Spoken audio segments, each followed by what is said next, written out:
Hello, everyone. I am so excited to introduce you to my friend Carlo Petrini. We have been so excited about this conversation, and this conversation is for the man. Is for the man. We had such a deep drop in, and we've had a couple conversations about this conversation about how this our intention is really to meet the man out there who is struggling with their food and struggling with their body, and to not have someone to have it come through the filter of the woman's perspective, right? I share from the woman's perspective a lot. I do have men in my practice that come to me for food and body. So I know at the inner level, it's the same thing. However, Carlo has firsthand frontline experience in his own life and how he supports other men to heal their relationship with their body and their food. So we are so excited to meet this. Now, Carlo and I met in Los Angeles. He was actually, I went to his house with my boyfriend, my now husband. It was my first date. We went to Carlo's house to drum. We went drumming. Yeah. And then Carlo and I realized that we both were on this journey. We had met at a 12-step program, and we're like, oh, because I felt and I always do, Carlo, like you and I have such a deep heart connection, right? And I think there's just a deep love and care for each other, but no, there's a deep inner knowing, right? There's something about that deep inner knowing, and having you as a man hold that and be able to help heal and have you be of service to so many people and so many men specifically is super powerful. So I'm going to read to you his bio, because I want you to get, like, not just my first, I want you to, like, get in who you're talking to here. Okay. So, with over 25 years of experience in health and eating disorder recovery, Carlo is dedicated to helping individuals reclaim their well-being through evidence-based approaches, compassionate support, and a holistic focus on mind-body healing. Carlo takes his abilities to a unique level by combining advanced studies in sports medicine, qigong, breathwork, yoga, and functional nutrition and detox. He has studied with and received mentorship with some of the biggest names in health and wellness. His approach combines the latest research and nutritional science with a deep understanding of the psychological and emotional complexities of eating disorders. Carlo prioritizes a client-centered approach, emphasizing self-compassion, body acceptance, and empowerment. He adds an emphasis on discipline, hard work, and accountability to empower the programs that he provides to help clients transform their body and life. And most of all, his experience overcoming alcoholism, multiple severe eating disorders, and a life-threatening illness give him actual experience that he can pass on to others. Oh, don't you just feel like you're in really good hands here? Don't you feel like you're just like, oh yeah, like I'm ready to heal. I know that this man is going to help me. Yeah. So thank you, Carla. Thank you for being here. Absolutely. Absolutely. Thank you. And yeah, I mean, our connection it's almost hilarious. I think every time you come into town, we just end up running into each other. Mimosa Cafe, plug to Yeah. Topanga Canyon, Mimosa Cafe. So yeah, Yeah. I think it was meant, the universe synchronicities is this message was meant to get out for sure. I think so too. Yeah. Thank you. So what I'd love to hear, really to start, is what has been your journey of healing your relationship with your body and the food? Like what have some of your struggles been, and what have you overcome?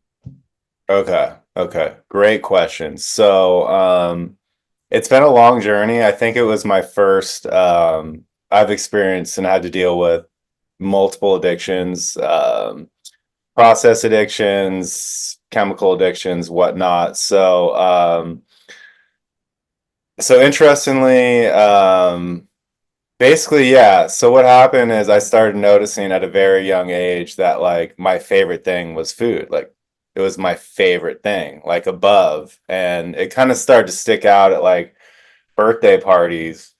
I would like be waiting for like the cake. And then it's like you go to bed and I'm like, man, where's the donuts in the morning? You know what I mean? And I actually had conscious awareness. I'm like, why is this such a big deal to me?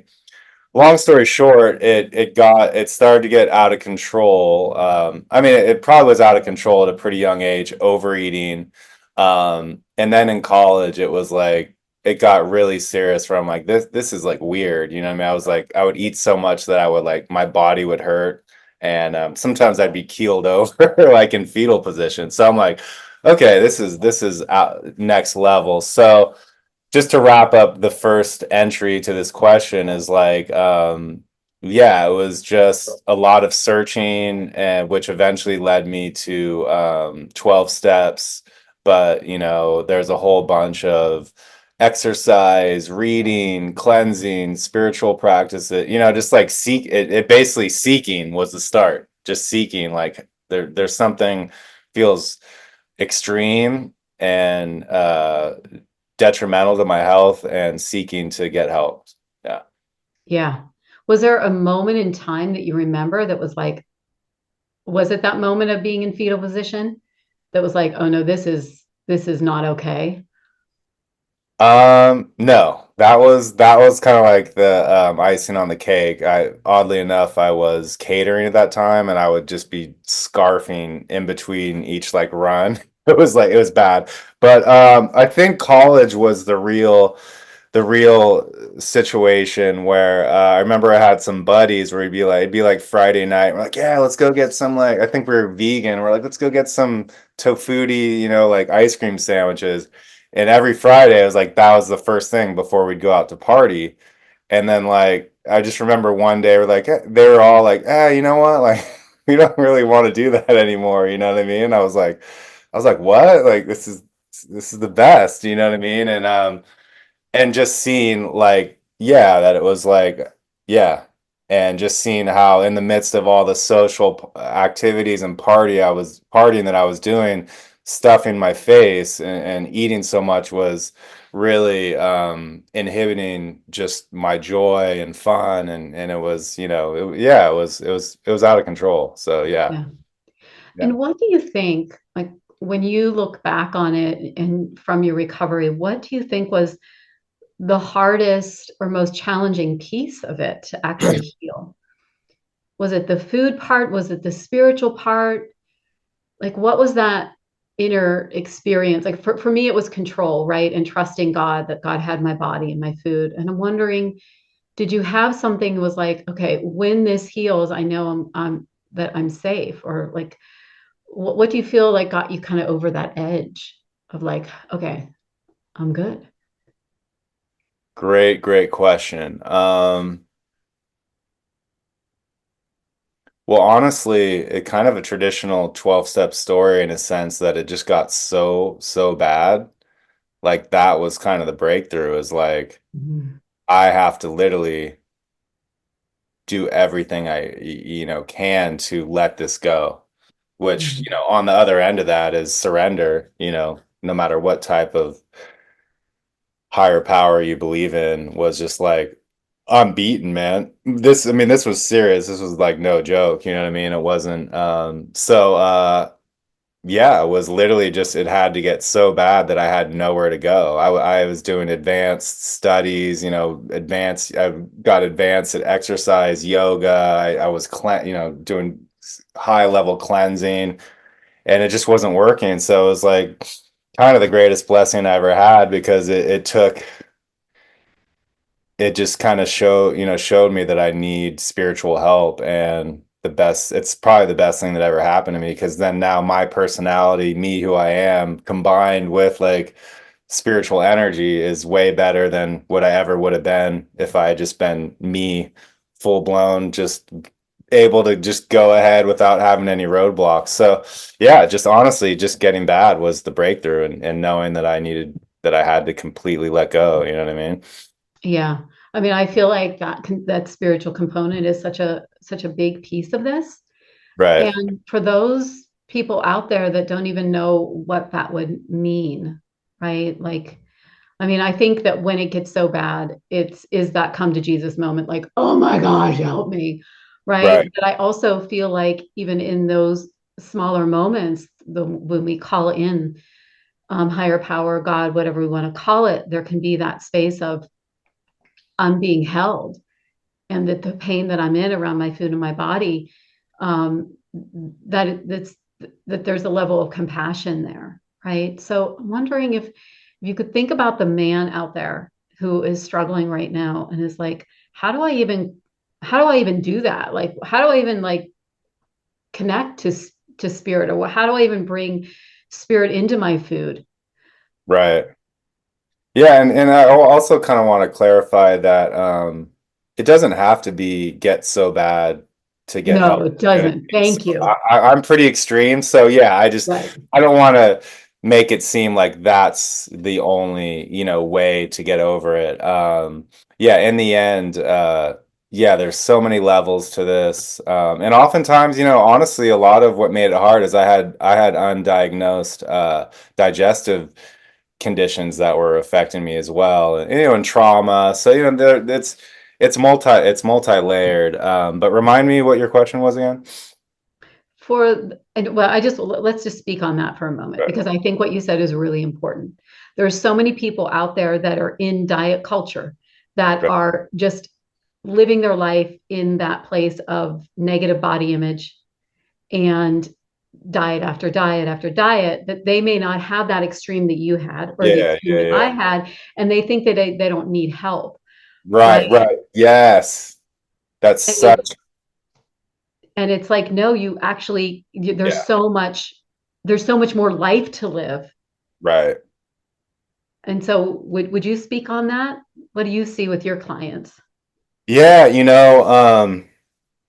is really that's such a good point because a lot of times when my clients and people are struggling with things, they will say, well, like, oh, but you know what? I'm not like that, or it's not that bad, or, if you mention 12 steps, we're like, oh, well, it's not that bad. So, yeah, I think just that within itself is just super important to speak to because um, none of this is about comparison and levels. It's really just about getting better and getting peace in your life. And no matter what level of thing you're struggling with, once I got through that major overeating, then it's like, then you have to deal with like, men, like I'm kind of a thin guy. I feel really good on like pretty light eating, you know what I mean? I'm pretty thin and so just like after the major binging and all that stopped, it was like I had to start dealing with like wait, like I'm trying to eat like way more food than I need because I want to be like 30 pounds of just like stacked muscle. Like at one point I was 215 pounds, just like purely ripped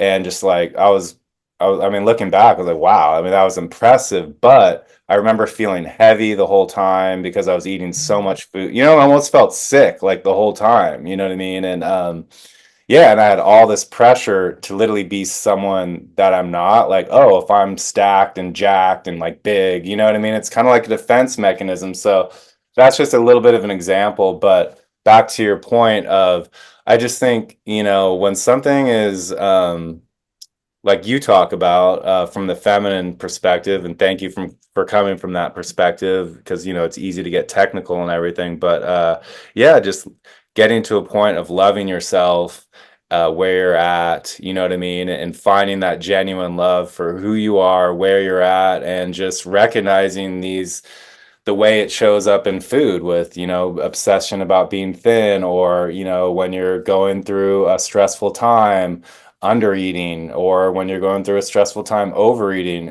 I mean, let's be honest with ourselves. If we just keep doing that the rest of our lives, that when you break it down to the end of your life, you could just by staying in that dynamic, you could have missed out on so much of who you are, so much of, just feeling happiness and love in your body, being content, pushing all that, the ability to push all that out and be more free and be free in your expression of who you are, loving yourself. So, yeah, just from my perspective, we need to be very careful of that. And I guess it probably just comes down to there's no judgment for needing to get help and it's a beautiful thing. So, yeah.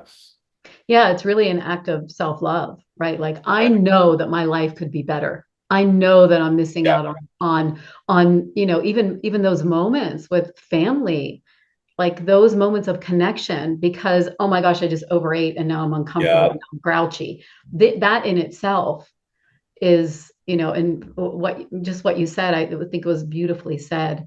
And I want to hit on something that you brought up, that it's a very important.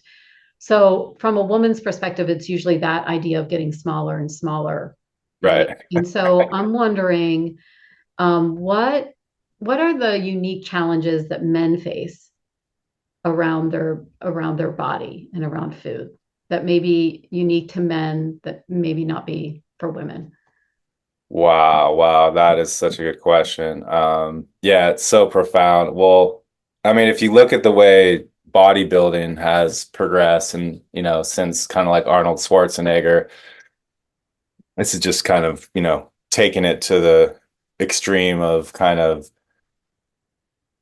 I guess that bodybuilding is kind of a paradigm or reflection of some of how men want to be. It's like the ultimate kind of like Super Bowl accomplishment. But there is a lot of that within men. That's just one aspect, but wanting to be big. Wanting to be huge, and there's Arnold Schwarzenegger, and then there's these what's happening now, and it's like steroids. I mean, complete monsters. I mean, these guys are much love. I know a lot of these men too. I've trained with some of them, but yeah, eating 15 pounds of meat or whatever, you know what I mean? It's all to achieve this thing.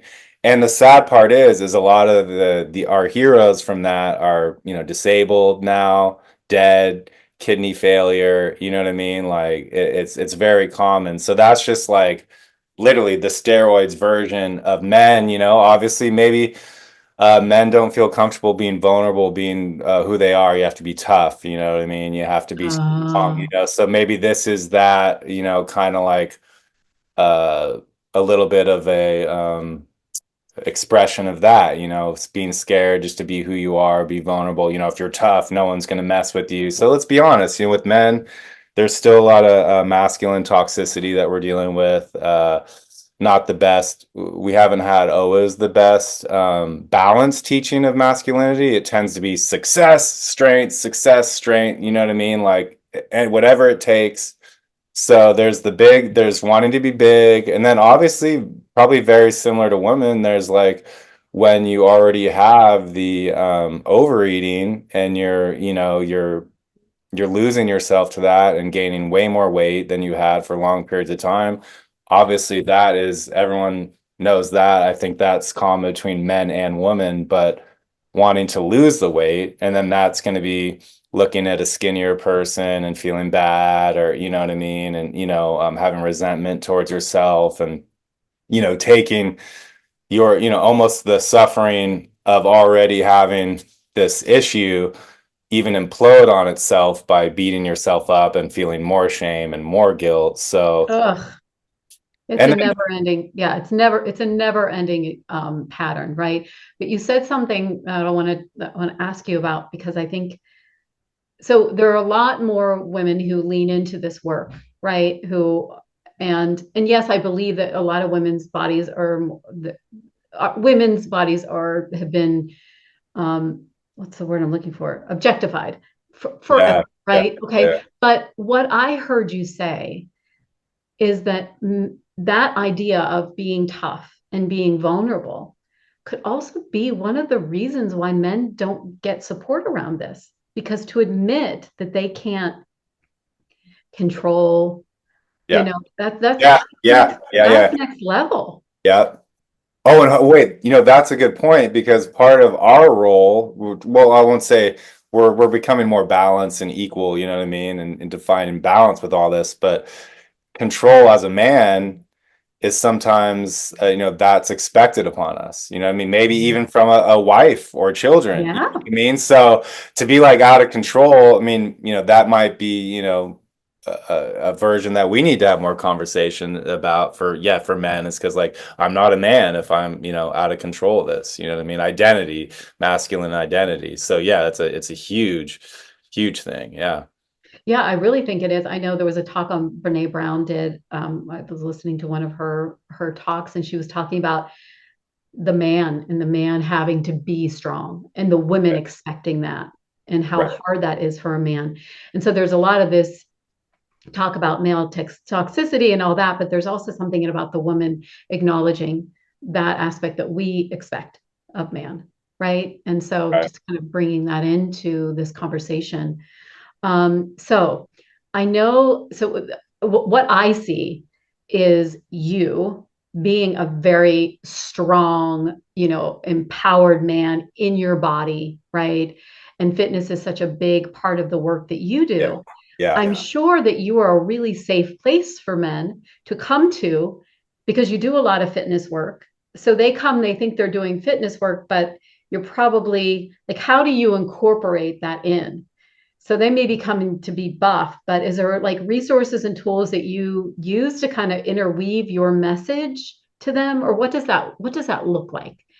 Love it. Like, Yeah. Yeah. yeah, Absolutely. I just want to book in that for 1 second and go back to the previous topic. So we addressed like the two kind of spectrums of, I guess you would say, traditional male eating issues or just body image issues. We went to the muscle monster or the guy that wants to lose weight, but there's also the in between, all different types of bulimia, under eating. There's a lot of talk about orthorexia, you know what I mean? And so I just want to like say hey to everyone who's dealing with that. Exercise bulimia, that's huge. So I have to deal with that a lot as a trainer. I've dealt, yeah, Yeah. I've dealt with that Ooh, myself.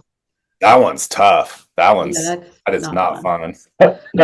So yeah, just there's a lot of like in betweens, and I actually want to give just credit to all the men in the more anorexic, bulimia, those kind of ranges. Those are even more embarrassing, I think, because programs, program and weight loss programs, 12 steps been around for a while. So I think the overeating is at least within these cultures is kind of pretty well accepted, but the whole it's a little kind of neurotic, and to be like bullying, it's kind of looked at as like neurotic and weak, you know what I mean? So there's a lot of men that are really taking that on, and I just want to congratulate. I've just been very inspired by seeing how other men are talking about that more, and yeah, just give support to everyone out there on any level you're at. It's yeah. So that's that, and back to Oh, your. let's just take a moment for that because I just feel like I feel like you really addressed each, like all aspects. And so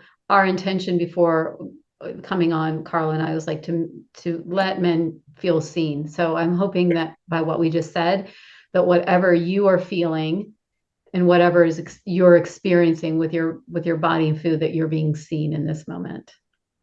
Hey, So I have a quick suggestion if you'd be open to it. Part of what yeah, I do is guided meditation. I believe guided meditation is super powerful.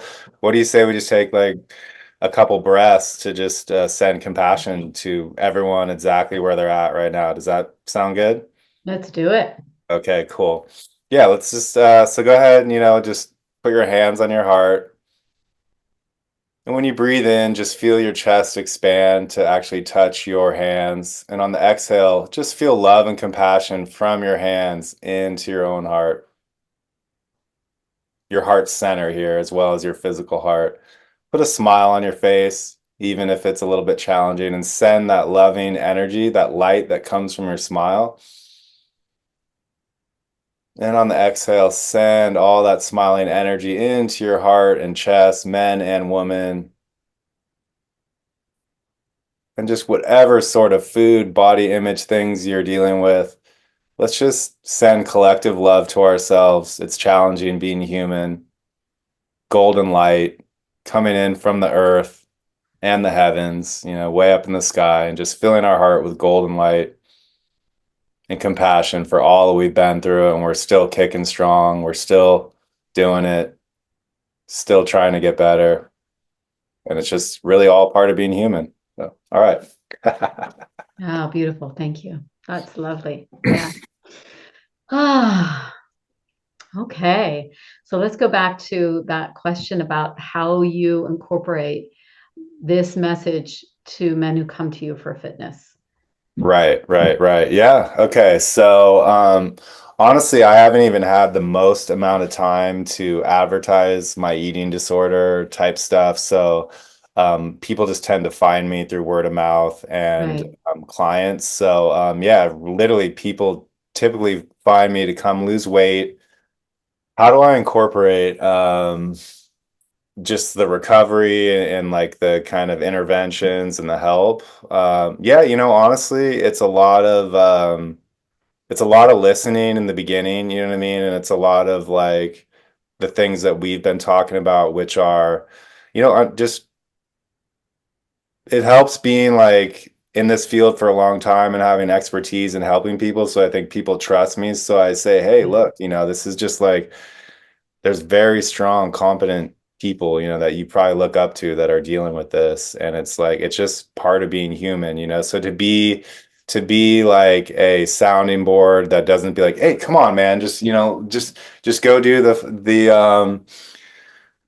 just do carnivore, man. What's wrong with you, dude? Like carnivore fixes everything, you know? Like like, because yeah, that's what I noticed in the beginning is I would always get to like, dude, whatever, like you're not that big. Who cares, Carl? You know what I mean? So like to actually have someone who like mirrors, understands, has compassion and empathy, there's that moment where they kind of look over and they're like, oh wow, like I'm not getting judged. Like you just need to like when I say, they're kind of expecting like to me to be like, you just need to crush that, crush the treadmill a little bit harder. You know what I mean? Like, come on, let's get it. If you hit it harder, that's good. And then when you actually start to say like, because sometimes I have to be like, hey, like killing yourself in here isn't the answer. I don't always say it like that directly, but that kind of comes up energetically. So just lovingly helping them understand, I guess Western culture, I don't know if cultures in general, we just don't have the best understanding of like being human. It's kind of this facade of like, at least for men, is like being foolproof, So when they get to hear that and then get to hear the stories, or, especially my own experience of getting better and getting freedom from this, oftentimes they don't like it because it's like usually men, people in general, it's a human condition. We want to hear Jenny Craig's the answer. Do Jenny Craig, and then Jenny Craig will fix everything. So it's honestly not always the greatest conversation because some people don't like it because they want something to just be it. But it's like, oh, actually, there's compassion. There's paying attention to your emotions. Codependency, man, that's like such a major one. I don't think I've ever dealt with anyone I've seen without that's dealing with food stuff that doesn't have people pleasing, codependency, heightened sense of responsibility to other people. You know what I mean? That's like creating so much tension that there's, you know what I mean? So yeah, just going in. I just go in and whatever's the best way in for that person and whatever I feel the best interventions are, whether it be psychological, parts work, Brene Brown, shame release, shame reduction, all that different stuff. Just try to open up the right conversation and the right body of knowledge to help that person, you know what I mean? And just be a channel, pick the right fruit for that person. That's why I like studying so many things, is so I can actually respond to different people in different situations. So hopefully that somewhat answered your question. Oh, absolutely. Yeah. I feel like when people come to me, when they find me, they're wanting my medicine, right? And so when they find you, even though they may not want it, they actually, there's a deeper part of them that does, or there's a seed that's being planted, or even just that moment. Like I just felt like that moment of being seen, and that Yeah, there's, and I think what it is with our bodies and food, we're so programmed around the no pain, no gain mentality right. that we think that that's the only way. And we don't realize that there is a completely other way. There's another self compassion way that could actually get us really where we want to be, and could even get us the body that we want, or maybe not the body we want, but the body that's authentically ours. Yep. Absolutely. Yeah. And I think you got into that right from the beginning, but I think what you were referring to is like this shift, this freedom.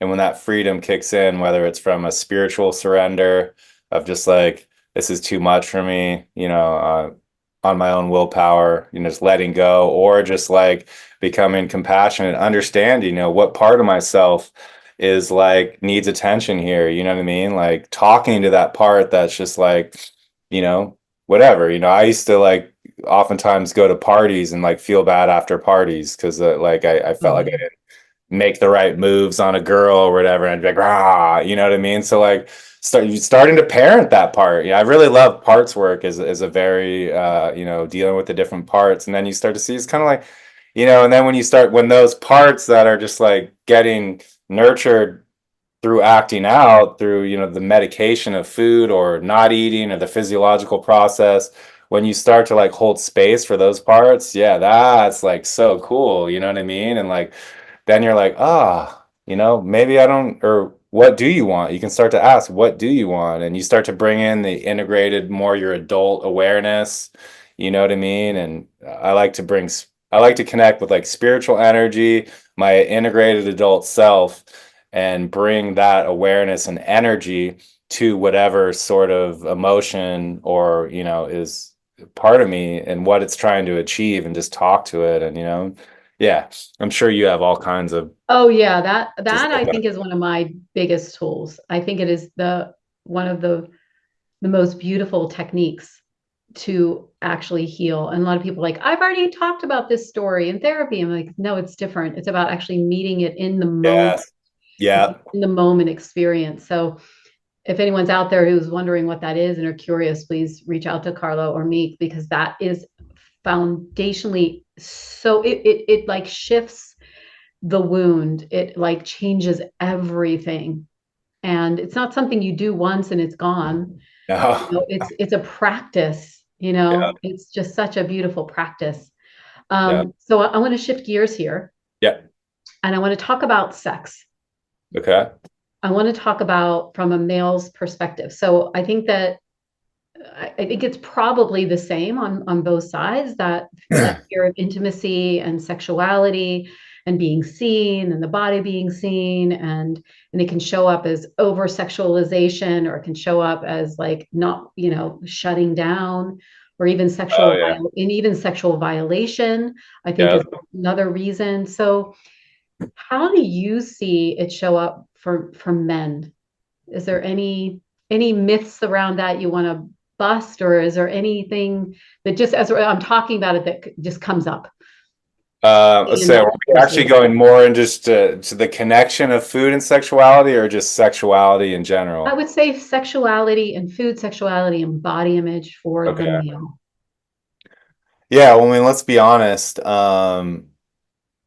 There's definitely the whole thing of like needing to be I don't think that it kind of depends on how you're raised and maybe just your own kind of natural proclivity, but there definitely is that pressure to be an animal and a savage in bed, you know what I mean? And all women, the funny thing is all women might not even like that, you know what I mean? There is Right. there's different, forms of, erotic codes or things that people like. So I don't think most men don't get trained to believe that. It's just like it's kind of like the monster, the big buff dude, you know what I mean? It's like more or less that's what a lot of us are thinking. We need to be like the Rodney Coleman of weightlifting in the bed, you know what I mean? And like so that within itself, when you're going to be like the ultimate Olympic hero in the sack, like if you're going straight there, just think of everything beneath that you're missing, which is also connection to the other person, respecting of your needs. So maybe, yeah, so maybe there's like a lot of feeling of like, obviously performance, and uh maybe from a more mainstream unintegrated perspective, it would be like just a lot of focus on performance, and it's kind of not important to have any sort of emotional needs or boundaries, you know what I mean? Like yeah, or even yeah, even if another person wants some sort of thing sexually from you and it might not feel right, like a lot of guys might not even be aware that they don't like it, or that they don't want to do it, or that they want to do it 10 days later than right now, rather than right now. You know what I mean? Like boundaries and paying attention to what your needs are, I guess, can easily be overlooked and undervalued in this situation. And to be honest, Yeah. it can even be perpetuated by other women too. You know what I mean? So Yeah, it's of like, course. you know what I Yeah. mean? Like, not that anyone's maybe doing it on purpose. It's just more, yeah. So, Yeah. It's that stereotype of what the man is supposed to bring to the table. right. Right. But it's a stereotype, and some women don't even want it. And some women do desire it. Or, even Yeah. for the gay man, right, that's listening to this too. So we're talking heterosexual, but like, um, and It's not bad either way. I mean, being very physical or very, aggressive or whatever sexually, that can be the perfect medicine for someone. You know what I mean? totally, Yeah. yeah. Not And one I of them is think good or bad. Yeah. And I think what I heard you saying is what we're kind of touching on here in a couple different ways is that sometimes when we think we come from the mind, from the like, this is what is supposed to happen. So we're talking about fitness. I'm supposed to be this strong, right? Yeah. And it's supposed to be this way. We're kind of missing out on all of the different ways of being in the body, the listening to the body. So we take that to sex and we think it's supposed to be this one way. We're missing out on the pleasure that we're actually there to receive. And then the same with food, right? So we have the food and we're eating, we're missing out on the pleasures of life. So And connection, because that's interesting. connection. True connection, because a true, oftentimes with food, it's just like, it's like an addiction. You know what I mean? So like a true connection with the food, a true connection with sex. You know what I mean? It's so much more deep than just pounding a bag of cookies. You know what I mean? Yeah. Or starving yourself. You know what I mean? Yeah. And that can be scary, right? Yeah. It can be scary to even lean into that, right? Lean Yeah. into the fact that they're going to be sexual. The food is that it feeds that place until it doesn't feed that place anymore. Right. Right. And then then we continue to do it hoping, and then it takes more and more food and it doesn't work anymore. That's actually that's a good moment when it doesn't work, right, Right. anymore. When Yeah. Yeah. it doesn't Yeah. work, it's a great moment. When exercise Right. doesn't work, that's a great moment. When dieting doesn't work anymore, it's a great moment because you know that you're opening yourselves up to something, So right? keep anyone that's hitting a moment where it's like your favorite food isn't working, your favorite exercise, you got injured because you did it too much or whatever. Just keep looking, keep reaching out, do things you haven't done before, reach into more integrated approaches, ask for people, reach out for people. We're in a world where, you can just go on YouTube and type in recovery from whatever. I mean, Marla's right here. Look for people that have integrated recovery from what you've done. And I guarantee these things that maybe seem bad, your coffee, whatever, your sugar's not working for you anymore. It's a blessing because there's so much more out there and there's so many people that can help you. So yes, I love reframing the not working because it's so easy to be like, oh no, like now this is taken away and now it doesn't even work. It's so easy to be like, life sucks. You know what I mean? Or yeah, Yeah. so Yeah, beautiful. I love that.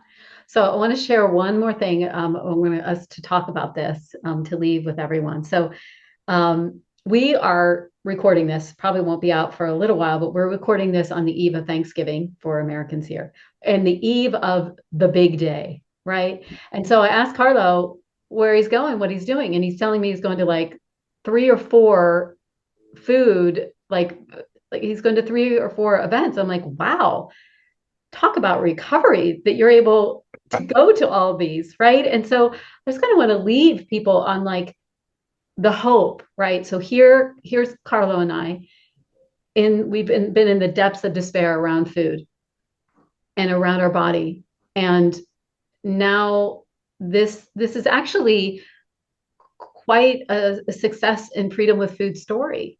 So tell us where you're going tomorrow and tell us like when I said that to you, you're like, oh yeah, it's actually great. So tell me how you are with food right now. How is that possible for you to go and be around food that much and for it to be actually fun and not torture? Absolutely. Yeah, you're right. These used to be like, especially when I was really engaged with program, I was like calling the sponsor to be like, all Yeah. right, only, 4 ounces or a fist size and no stuffing and, whatever it takes. I'm grateful for all those moments. But yeah, it was like scary and hard and I had a hard time turning food down so anyway, so yeah, I have like probably the most dynamic Thanksgiving that I've ever had. And I think that's an extension of my recovery as well, because the lower chakras, are all about food, sex, social fun, and a lot of us that are, kind of have trauma and constriction there, it can be hard to be like having a lot of fun and being around food. And, I was constricted. I probably couldn't have handled this 10 years ago or whatever, being in this much social. So there is quite a bit of connection energetically between, food and sex and social and all that stuff. So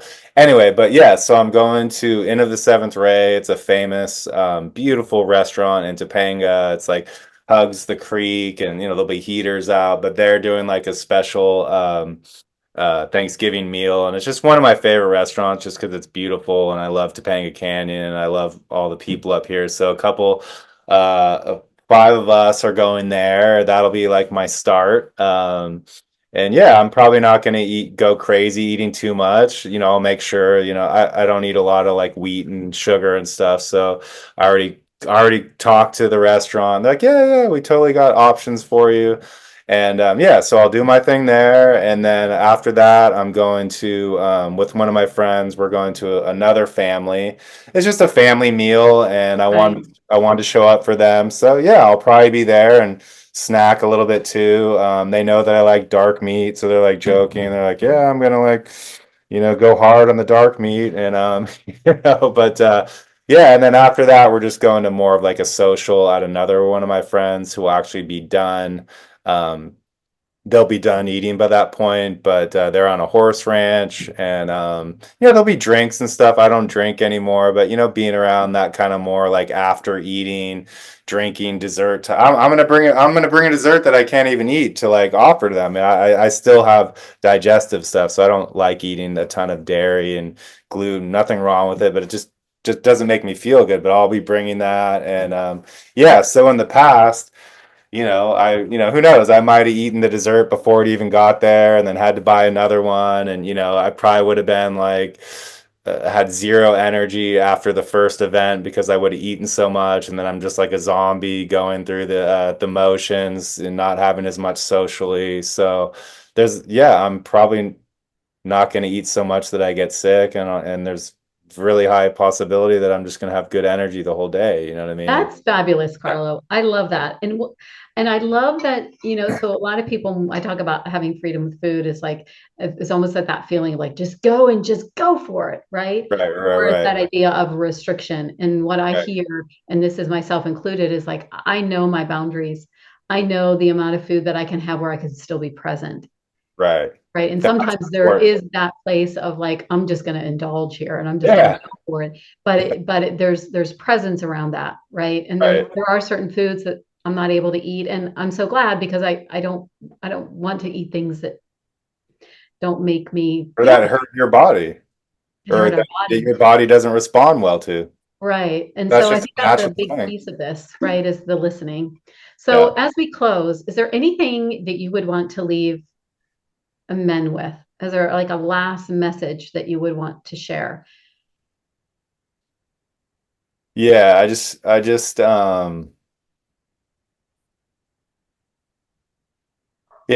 want you to know, man, that you are strong, um, for making it through all that you've been through. You are strong for dealing with, just for being present, and even being open to watch a show like this. That is a sign of strength.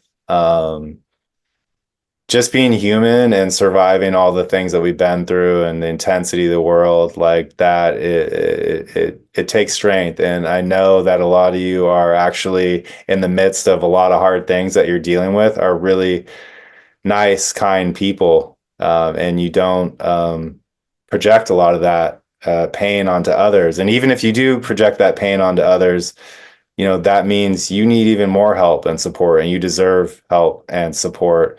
And this is not a sign of weakness at all. I work with super high functioning celebrities, successful people, and sometimes, they're doing the same stuff we do, and they hide it. And we're all the same. So it's not like there's some like super monster beast successful guy that's just like better than you. They may, they may have done some different things differently, but yeah, I just think a lot of the things that we see as successful and strength are not necessarily strength, and the best way to have true success is just by loving, acknowledging all you've been through, and just keep fighting the good fight. You got to work hard too. I do believe in hard work, so yeah, and the last thing I'll leave you with is you got this. You know what I mean? You got this. Just keep it up.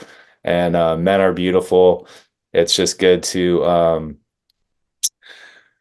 yeah, just I'd say push all that stuff out that's hurting you. Start to take enough time to see the belief systems and just to give yourself enough space to push that out of your psyche, your mind, and get to know who you are and your gifts and your proclivities, whatever they are, will when you love those and push all that stuff out and just allow yourself to be with you and who you are and the way that you were created, they're just a magical life waiting for you, far beyond what you ever deserved or what you ever imagined. And yeah, everything that you have within you is perfect, and it'll all work out when you give yourself that space and get the help you need. So yeah. Oh, thank you so much, Carlo. That was beautiful. I'm so You're glad to welcome. have you here. So I'm going to leave everyone with Carlo's information. You'll find it below. You'll see his website, and he is in Los Angeles. So as you saw, you heard from the bio, is that there's a lot of combination of fitness and nutritional help and deep inner work. And so Carlo is really a one-stop shop around deep healing and also getting in the body and listening. So I really encourage you to reach out if this message hits you in the heart, hits you in the gut, hits you somewhere. Reach out and even have a conversation with Carlo to see if it feels right. Oh, Oh, thank okay. you Thank so you everyone much. for watching, and thank you so much, Carlo, for being here. Thank you, So Marla. Such a blessing. This appreciated. was great. Yay. Ciao. Okay, Bye. everyone. Bye.